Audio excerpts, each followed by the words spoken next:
On the day of the car accident, my wife was celebrating her first love's birthday. I died on the street waiting for rescue, holding my sick child. When I opened my eyes again, I had returned to my high school days. A pure and lovely girl in the back seat blushed and asked me if I wanted to be her boyfriend. No, such disgusting things, don't ever let me hear it again. The students at second high school were all talking about it. Alex, Alicia's simp, had fallen for someone else. During morning reading, he didn't bring milk for Alicia, nor did he do her chores during the break. Even when Alicia had a stomachache, he didn't skip class to buy her warm baby and make rose sugar water as usual. He's been chasing her for almost a year, and he's just giving up like that. Maybe he's throwing a tantrum waiting for Alicia to coax him. I think he's moved on. I heard the school beauty from third high is also chasing him. With a bang, Alicia angrily slammed her English book on the desk. It's morning reading time now. If you want to gossip, do it outside. As soon as she finished speaking, I happened to walk to the door. The class fell silent. Dozens of eyes stared at me. Ignoring them, I walked to my seat, pulled out the chair, and sat down. When I opened my backpack, there were 2 glass bottles of milk inside. I guessed the maid at home had habitually heated 2 glasses of milk and forgotten that I only needed to bring one from now on. Alicia's deskmate Lisa poked her arm and whispered, "Alex is trying to make up with you. I told you he couldn't hold out for long." Alicia's eyes flickered, but in her sight I gave the milk to my deskmate. "Here, for you." Martin looked shocked and uncertain. "For me?" I nodded. Then I opened my Chinese textbook and started reading silently. Martin leaned over, curious. "Gee, why did you start studying?" Without looking up, I said, "I want to get into Class A next semester." I had gotten into second high with the second highest score in the city.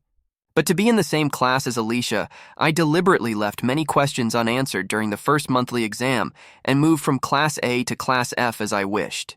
But now I had no reason to stay in this class anymore. Thinking about how the girl behind me had once become my wife 9 years later, but had put sleeping pills in our hungry child's bottle to rush to her first love, causing us to have a car accident on a snowy night on the way to the hospital. I couldn't forgive her. So let's end this ill-fated relationship early. At noon, Martin and I went to the cafeteria. After the chef served me the ribs I wanted, he smiled and asked, "What are you getting for Alicia today?" "We have her favorite squirrel fish," I paused, thinking back to my enthusiastic and bold pursuit of Alicia in high school, filling her desk with love letters I wrote, confessing loudly to her on the flag-raising stage, despite the principal's warning. Even the cafeteria chef knew her favorite dishes. Everyone knew I liked Alicia. It was almost as if I'd bash my head against a wall and never look back. Now thinking about it, it was all a joke. I shook my head. "I'm not getting her food anymore." I paused and added, "I won't be getting it for her in the future either." The chef's hand, which was about to serve the squirrel fish, paused. I pulled Martin and turned to leave. Unexpectedly, I met Alicia at the end of the line. Our eyes met and she looked stunned. I quickly looked away and left without turning back. Martin whispered, "Alex, what's wrong with you? Why did you suddenly stop paying attention to Alicia?" I sat at the table mixing the rib soup with white rice. "Nothing. I just think it was pretty pointless before." After I stopped centering my life around Alicia, I realized how much free time I actually had. Playing basketball with my buddies, arm wrestling, taking out the old test papers and practice books I had thrown into my desk and finishing them bit by bit. A high school life without constant worry turned out to be so youthful and wonderful. Several days passed like this and our school's dance competition arrived. The homeroom teacher told us to go to the playground to cheer for our classmates. I remembered in my past life, I had bought all the flowers from the flower shops near the school to cheer for the dance club Alicia was in. I even arranged the petals on the ground to spell out, "Dancers with no boundaries. Chase your dreams." Even though the thorns on the flower branches pierced my palms, leaving them bleeding, I still felt it was worth it. In the end, Alicia's dance team won the competition with a high score. Amidst all the applause and congratulations, her eyes held her. Teammates in the honor, but not me, so this time I used the excuse of feeling unwell to ask the teacher for leave and stayed in the classroom, alone to memorize English words. Such foolish and ridiculous things. I don't think I will ever do them again in this life. Martin came back halfway through and said to me, "Today Alicia was completely off her game while dancing. Her eyes kept looking at the audience as if searching for someone. After saying that, he looked at me again. Brother G, could she be looking for you? No. I finished writing a line of English words and calmly denied it. At this time, Alicia practically had the words, "dislike Alex," written all over her face. Me not going would make her happy. Martin continued to ramble on about the dance competition. I wasn't in the mood to listen, but didn't want to interrupt him, so I used the excuse of going to fetch hot water. Who knew, as soon as I stepped out of the classroom, I saw a few people walking quickly towards me. I was just about to step aside when Lisa, supporting Alicia, shouted at me, "Alex, don't you have a pain relief spray? Hurry up and get it for Alicia, she's hurt." I did prepare a small medicine box because Alicia liked to dance. It contained many imported medicines that couldn't be bought on the market, very effective for injuries. But in my previous life, she won the competition, so why is she hurt this time? "Alex, why are you just standing there?" Lisa said anxiously. I came to my senses, glanced at Alicia's swollen ankle, and said indifferently, "It's expired." I threw it away. After saying this, I took my water cup to the water room, not even sparing a glance. What am I thinking? Her injury? What does it have to do with me? The pain I suffered in my previous life was far greater than hers. What reason do I have to feel sorry for her? Behind me, Lisa gasped, and I felt a piercing gaze on my back as if trying to bore a hole through me. Due to her foot injury, Alicia took a leave of absence and hadn't attended school for 2 days. When my mother heard about this, she had the maid make some bone broth and insisted I deliver it to Alicia to help her recover. Because our families were close friends and Alicia had grown up under my mother's watchful eye, she wouldn't be at ease unless I personally visited and expressed my concern. Despite my repeated protests, I couldn't resist my mother's persistent demands. She even instructed the driver to ensure I was delivered right to Alicia's doorstep to prevent me from escaping halfway. Reluctantly, I took the chicken soup to Alicia's house. It was late afternoon, and the leaves of the sycamore trees rustled in the wind. I wrapped my thin jacket tighter as I got out of the car and saw a white 3-story house. The last rays of the setting sun cast an irritating orange hue over it. It was all too familiar. As a child, I often visited her home, and we even lived together there for nearly 2 years. Every corner of this place was filled with our memories, her despondent over a breakup and me comforting her despite my own heartbreak, her promising to be good to me for life and me naively believing her. My heart felt like it was being torn apart. The pain made me tremble all over.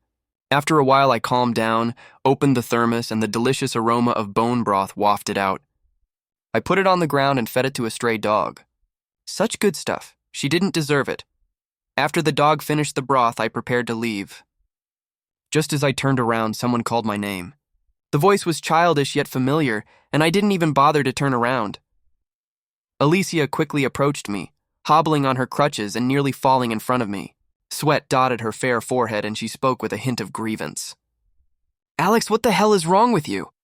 I swallowed the lump in my throat. The girl in front of me, pure and beautiful, was once my favorite. I curled my lips into a cold, indifferent smile. "I don't understand what you're saying." Then I continued walking forward. She quickly blocked my way again, her chest heaving and her lips pale. It was clear that those few steps were painful and difficult for her. "Why are you ignoring me?" Alicia's eyes filled with confusion, as if she wanted to read something from my face, but she couldn't understand.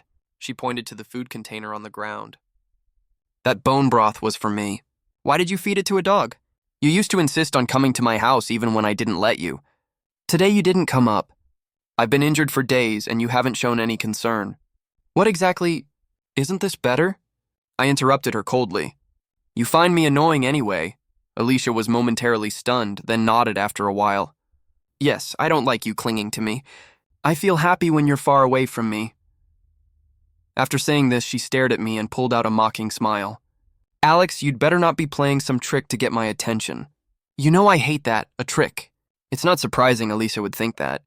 In my past life, I indeed did many childish and ridiculous things to get her attention. Although I eventually made her my wife, I never won her heart and ended up dying miserably on the street. So in this life, I won't waste any more time or feelings on her. You overestimate yourself. I don't have time to play games with you." I pulled my lips into a cold, emotionless smile. The bone broth was something my mother insisted the driver and I bring. You know how my mother is. Just pretend you drank it and don't give me any trouble. Alicia's eyes were filled with disbelief. You think of me as a dog? I shrugged. If that's what you think, I can't help it. After saying this, I didn't give her a chance to argue and walked away. Seeing her in class every day was hard enough. Now I just wanted to disappear. I had only taken a few steps when the thermos flew through the air, crashing to the ground with a loud bang. Then Alicia's furious voice rang out. I don't need your stupid soup! Since the incident with the soup, Alicia and I hadn't spoken. I stopped involving myself in anything related to her, no longer clinging to her to gain favor. Instead, I focused entirely on my studies, aiming to return to Class A as soon as possible. Once I'm back in Class A, I won't have to see her every day. In 2 years during the college entrance exams, I won't stay in the same city as her. Watching her break up and get back together with her first love, experiencing constant emotional turmoil. I wanted to escape as far as possible, hoping never to cross paths with her again in this lifetime. However, the high school curriculum was quite challenging for me now, so I asked my mom to find a tutor. Among the many candidates, I chose Sophia, who was in the same grade in school but from Class A. She was the top student who had beaten me in the high school entrance exam and was known as a super scholar. Our first conversation was very brief. I said, I want to improve my grades as quickly as possible and return to Class A. She replied, leave it to me. I started getting closer to Sophia. Whenever I encountered difficult problems, I would save them up and go to Class A to ask her during breaks. I even studied with her at a nearby fast food restaurant after school. Gradually, new rumors started circulating in Second High. People said that I, the legendary simp, had switched targets and was now harassing the beautiful scholar under the guise of studying.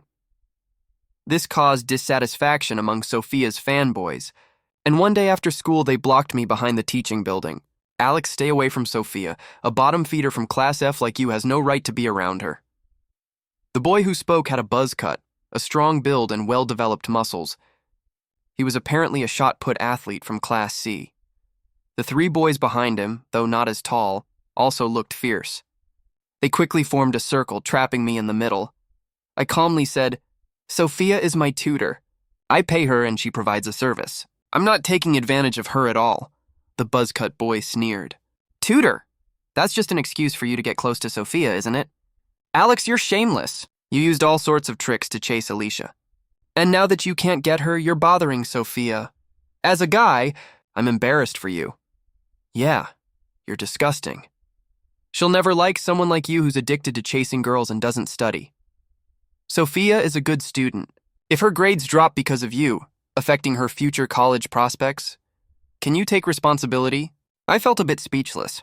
Yes, I admit I used to be a bit of a lovesick fool, but I've mended my ways and am focusing on my studies now. How could Sophia tutoring me cause them such displeasure? Besides, I was paying for the service. Enough talking. The buzz-cut boy lost patience, took a step forward, and bumped his chest against mine. If we don't teach you a lesson, you won't realize your mistake. With that, the other boys rolled up their sleeves, ready to act. What are you doing? At that moment, Sophia arrived, grabbed my wrist and pulled me to her side. She was small with a cute bun, but stood straight with an air of unassailable authority.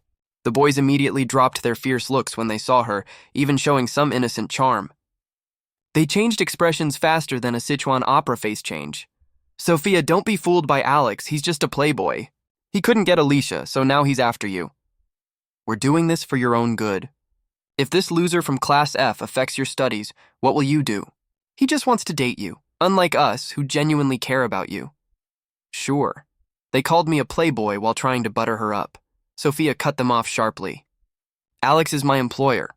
Her loud voice even surprised me. She stood in front of me, announcing boldly, I rely on him for my livelihood. Anyone who cuts off my source of income will face my wrath, a middle schooler acting tough. With that, she pulled me away quickly under their astonished gazes. Once out of the school, she inspected me closely, turning my arm this way and that. Did you get hurt? I shook my head. She sighed in relief. Good, I'll handle those guys. They won't bother you again. You won't stop letting me tutor you because of this, will you? I dare say no one can teach you better than I can. Seeing my silence, she grew anxious. I'll take care of your classroom duties. I'll also fetch hot water for you until you graduate. From now on, you're under my protection. She looked up at me, her eyes bright as grapes, a sweet lychee scent wafting from her. "Okay, Alex?" I couldn't help but smile. Such a small girl. Where did she get the courage to stand in front of a nearly 6-foot-tall guy like me to protect me? So I nodded. Actually, Sophia had a great way of explaining things. Changing tutors suddenly would be inconvenient. She relaxed. "From now on, I'll come to your class. Let them talk about me." The next day, during the long break as we had arranged, Sophia came to my class. Students from Class A, who were always proud and aloof due to their excellent grades, rarely interacted with those from Class F. Her arrival immediately caused a stir. Under the watchful eyes of dozens of students, Sophia calmly walked over to me, naturally took the pen from my hand, glanced at the math problem I couldn't solve, and quickly wrote out the solution on a scrap paper. I gave her a thumbs up in admiration. A top student is indeed a top student. Behind me, Lisa nudged Alicia's arm and whispered, "That's Sophia, the one who's been close to Alex lately." Alicia snorted coldly and turned her head to continue touching up her makeup. But after just a few seconds, she sat up straight and kicked the leg of my chair hard. Pouting in dissatisfaction, she said, "Alex, you're disturbing my rest." I frowned at her. I had been silently looking at the problem and hadn't made a sound.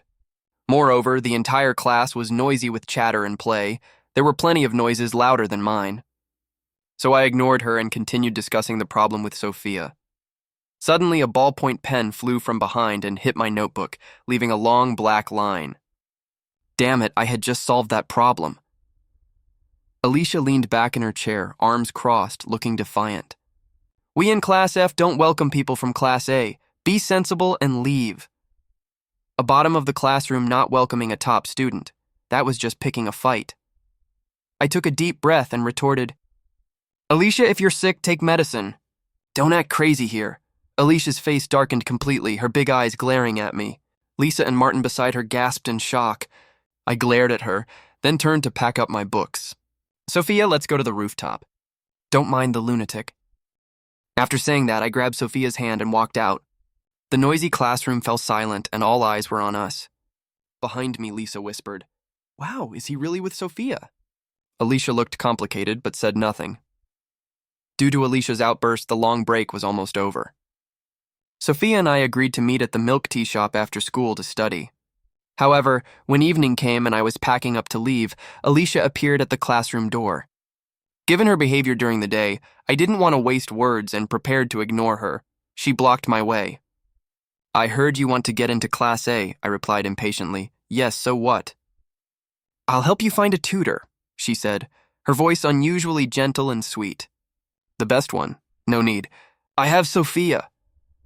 Alicia's expression turned sour, pouting in anger. What does she know? More than you do. I brushed past her without looking back. Under Sophia's tutoring, my grades improved rapidly. Several small tests yielded good results. But I was still some distance from returning to Class A. One day, while working on a physics test, Martin ran back with a bag of snacks. "I heard we're getting a transfer student." My pen paused. By my calculations, he should be arriving soon. The class bell rang, and just like in my past life, Alicia helped him into the classroom. He had gotten lost on his way to report to Class F and was hit by a basketball, injuring his leg. I looked at Itu Makoto's face, which wasn't particularly handsome. He wasn't smart, but he was manipulative and opportunistic. Yet such a person made Alicia defy her parents' orders and even protest by going on a hunger strike just to make him her boyfriend.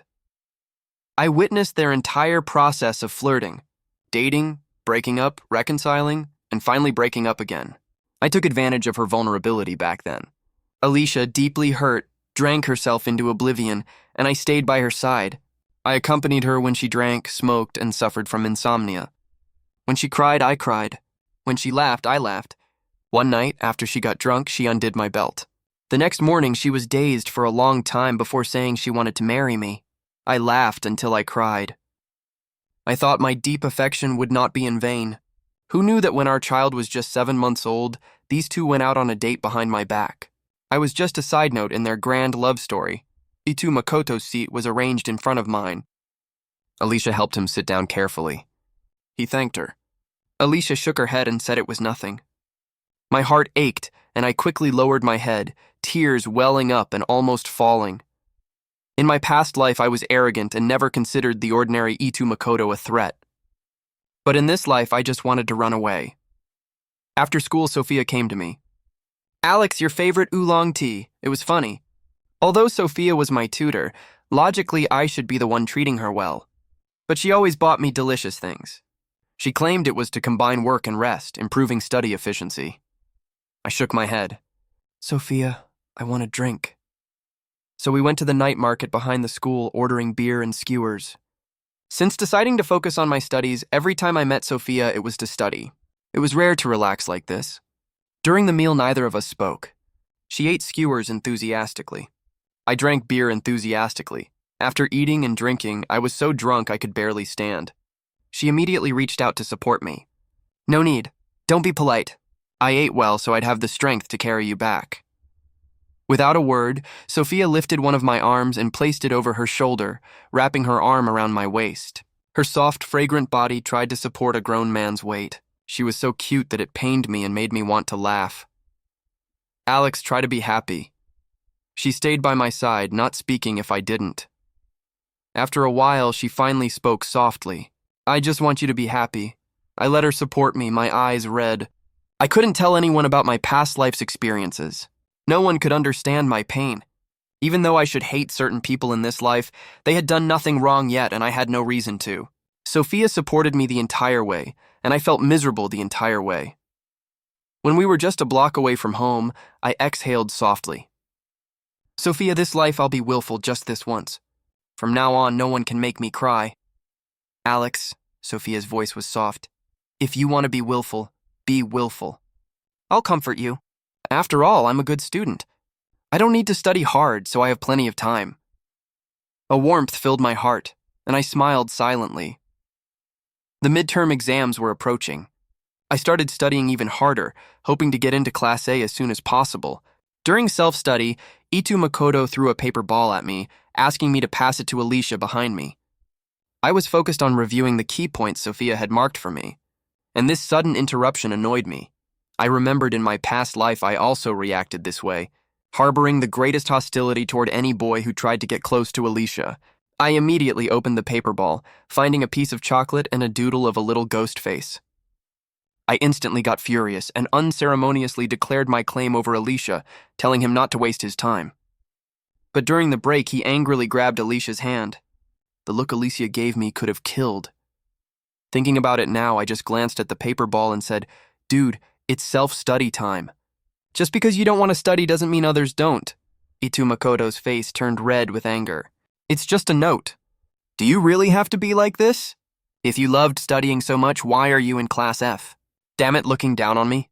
I'm in Class F because I choose to be, not because I belong here. After saying that, I stood up, gathered my things, and threw them onto Itu Makoto's desk. If you like passing notes so much, fine, let's switch seats. Pass them all you want. Itu Makoto clenched his fists in anger. Why are you targeting me? I'm not trying to take Alicia from you. I just wanted to thank her. Judging by his defensive tone, he must have heard about my high-profile pursuit of Alicia. Passing this note was probably just to embarrass me. Too bad I no longer cared. First, you can chase whoever you want and thank whoever you want. It has nothing to do with me. Second, I'm giving you a convenient opportunity. You should thank me. Then I pulled him up and sat in his seat. Honestly, I was tired of being stuck between these two. This was a good excuse to leave. In the end, I sincerely hoped these two would stick together and not harm others. At this point, Alicia, who had been touching up her makeup, looked up and frowned at us switching seats. Alex, what do you mean by this? Since she offered to find me a tutor and I refused, we hadn't spoken in a while. I turned and smiled faintly. Just helping you two out. No need to thank me. Alicia's face turned sour. Itu Makoto seized the chance to pick up the paper ball. Sorry for disturbing you. It's my fault. Alicia, I noticed you didn't have breakfast. Want some chocolate? Alicia, still angry, impatiently slapped the paper ball from his hand. I hate sweets. Itu Makoto clenched his fists secretly. I didn't bother watching their daily drama and continued studying. Soon the bell rang. I grabbed my cup to get some water, but Itu Makoto grabbed it first. With an innocent, pleading look, he said, Alex, I'm sorry for what I said during self-study. Let me get you some water as an apology. Please forgive me. No need. Not letting me get the water means you won't forgive me. You hate me, My temples throbbed. Talking to this guy was exhausting. I just want to be friends. He continued shaking the cup. Don't worry, I'll be quick. Ignoring my protest, he ran out. Martin was puzzled. Is he okay? I shrugged, showing I didn't understand. About 5 minutes later, Itu Makoto came back with hot water. Alex, here you go. As I reached for it, he let go early, deliberately tipping the cup toward himself. The steaming hot water spilled out, scalding his hand. Itu Makoto screamed in pain. Alex, I just wanted to be friends. Why won't you forgive me? His shout drew the entire class's attention. Can you believe it? A 16-year-old playing such childish, disgusting tricks. I used to think that despite his poor background and academic performance, there must be some unknown charm in him that made Alicia so deeply in love with him. But seeing this now, I was about to lose my temper when Alicia rushed over. What happened? Where did you get burned? Itu Makoto showed his red, scalded hand. I'm fine. Don't blame Alex, he didn't mean it. To my surprise, she ignored Itu Makoto and came straight to me, checking my hand carefully. Compared to Itu Makoto's red, scalded hand, I only had a few red spots. Are you blind? Alicia yelled at Itu Makoto. Can't even hold a cup of hot water properly. Her words stunned both Itu Makoto and me. Alicia forcefully dragged me to the infirmary. The doctor's exact words were, if you had come any later, the wounds would have healed. Alicia cleared her throat, looking away. On the way back, we walked in silence. Almost at the classroom, she suddenly spoke. Alex switched seats back. Why? A long pause. Just before we reached the door, she said, I take back what I said about hating you. After a moment's hesitation, she added, the day after tomorrow is my birthday. The whole class will be there. Can you come? I discovered Alicia was pregnant on her birthday. It started when she, who usually had trouble sleeping, suddenly became lethargic and had an increased appetite. I bought a pregnancy test for her to try, but she impatiently said it was impossible and continued clubbing, staying up late, putting on makeup, wearing high heels, and eating irregularly. For her health, I intentionally drained the water from the toilet and tested her morning urine that she forgot to flush. Sure enough, 2 lines appeared. The moment I confirmed she was pregnant, I almost jumped with joy. I even went to the store and bought a gift box with a pair of baby socks inside. I thought this was the best gift from heaven for Alicia and me. She was willing to carry our child, and I wanted to give her a home, to stay with her forever, to give her my life. But much later, I learned from Itu Makoto that she had come that day to break up with me. The child was an accident, and she didn't want it at all.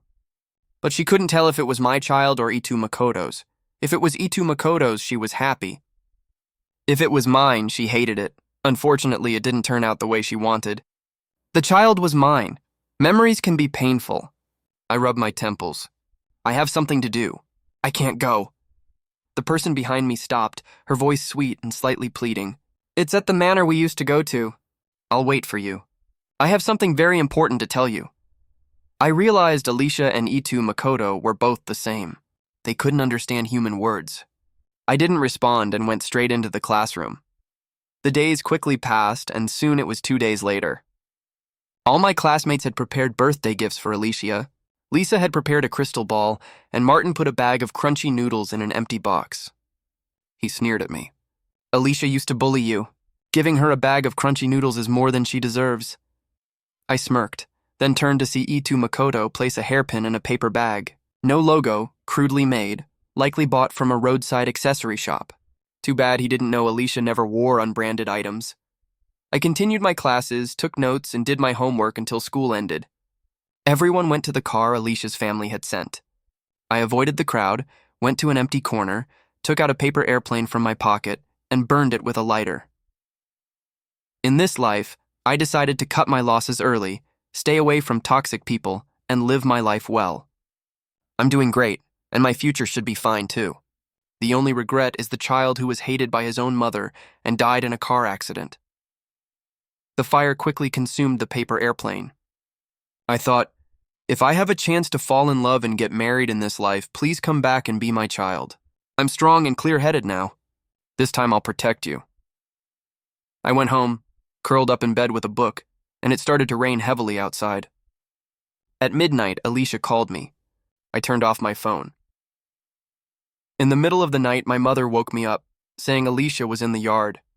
I glanced at the clock on the wall. It was 3 in the morning. The rain hadn't stopped. I went outside. She stood in the drizzle, her hair sticking to her face, her eyes covered with a layer of moisture. Her first words were, "Why didn't you come?" Holding an umbrella, I stood 5 or 6 steps away, not wanting to get closer. The umbrella was small and I didn't want to share it with her. I never said I would come.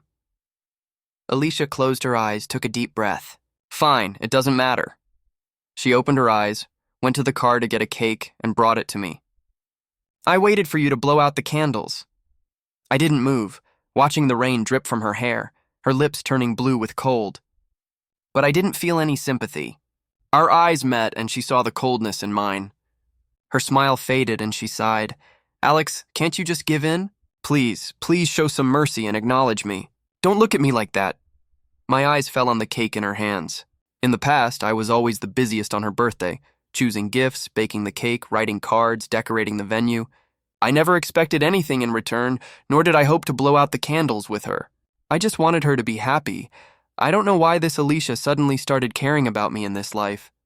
But belated affection is worth less than grass. I no longer cared. Alicia, don't you understand? I don't like you anymore. Not only do I not like you, but I also don't even want to be friends with you. My words left her stunned. What? I switched seats with Itu Makoto to stay away from you. I aim to get into Class A to be far from you. I used to like you, and it troubled you. I realized my mistake, and I've changed. Alicia shook her head vigorously. No, it's not like that, Alex. I like you. From the moment you ignored me, I realized my mistake. I wanted you to come to my birthday party to confess to you. I prepared flowers, fireworks, a 3,000-word love letter. Too late. Or maybe I'm just too vengeful. I learned my lesson after one heartbreak. Alicia, let's end it here. Don't come to me anymore. Our ties end here right now. The rain pounded on the umbrella. Without hesitation, I turned and walked back inside. I was so stingy this time, I didn't even leave her the cheap umbrella. The midterm exam results came out quickly. I made it to the school's top 10 and was honored on the honor roll, successfully returning to Class A. On the day I packed up, Martin hugged me, crying. Brother G, I'm really going to miss you. Once you go to Class A, we won't see each other as often. I gently punched his shoulder. I'll come back often to see you. You should work hard too. If you get into Class A, we can be desk mates again, Martin wailed. You might as well kill me now. Lisa gave me a notebook, hoping I would study hard and make progress every day, becoming the pride of Class F. Many other friends who had played with me also said a few words, gave me snacks and some small trinkets. After saying goodbye to everyone, I prepared to leave with my backpack. Alicia, who had been silent, came over and wanted to see me off. No need, I refused. Alicia's outstretched hand froze awkwardly. At that moment, Sophia walked in from outside, naturally linking her arm with mine and, under Alicia's jealous gaze, escorted me to Class A. At the door, she entered first, hung my backpack on the desk beside her and patted the chair, her eyes curved in a smile. Alex, welcome back. I smiled, sat down next to Sophia, and extended my hand to her. Nice to meet you again, Sophia. I'm Alex from Class A. 2 years passed in a flash. During this time, Alicia occasionally came to Class A to find me. She brought me meals, water, and an umbrella when it rained. She pursued me as fervently and unconditionally as I had pursued her in the past. But I gave no response. The greatest kindness I could offer in this life was not to hate or seek revenge. I put all my energy into improving myself. My goal was to avoid any more entanglements with these people and not repeat the tragedies of my past life. After the college entrance exams, Class F organized one last gathering where Alicia got drunk. With red eyes, she cautiously approached me, hesitated for a long time, and finally asked, Alex, I just want to know, back then you liked me so much. Why did you suddenly stop liking me? I thought for a moment and softly said, I had a dream. In the dream, you weren't very good to me. I rambled on a lot, and strangely, recounting it now, I felt no emotional stirrings. It was as if the once vivid and painful memories were someone else's story. She listened intently. By the end, her long lashes lowered, and her eyes became as calm as a still autumn lake. I thought she would laugh it off as a bad joke. But she looked at me seriously.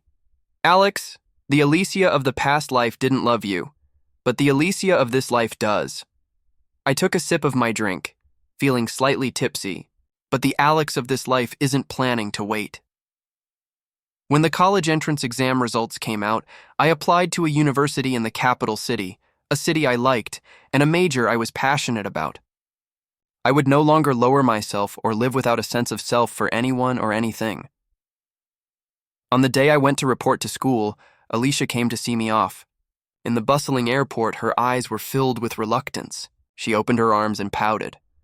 "Alex, you might not see me for a long time after you leave. Can I have a hug before you go?" Her college entrance exam results weren't satisfactory, so she chose to retake the year. This goodbye indeed meant we wouldn't see each other for a long time. I took a step back, avoiding her touch. Cutting ties decisively was my approach in this life. Her face was full of disappointment. "All right. Alex, wait for me for a year. I'll come find you," I shook my head. "I won't wait." "Don't waste your time." At that moment, the airport's public announcement system sounded. I turned and left without hesitation, not even saying a polite farewell. Behind me, Alicia's voice called out, "I won't listen to you, Alex. I will come find you." I took out my earphones and put them in. On the plane, I found my seat and sat down.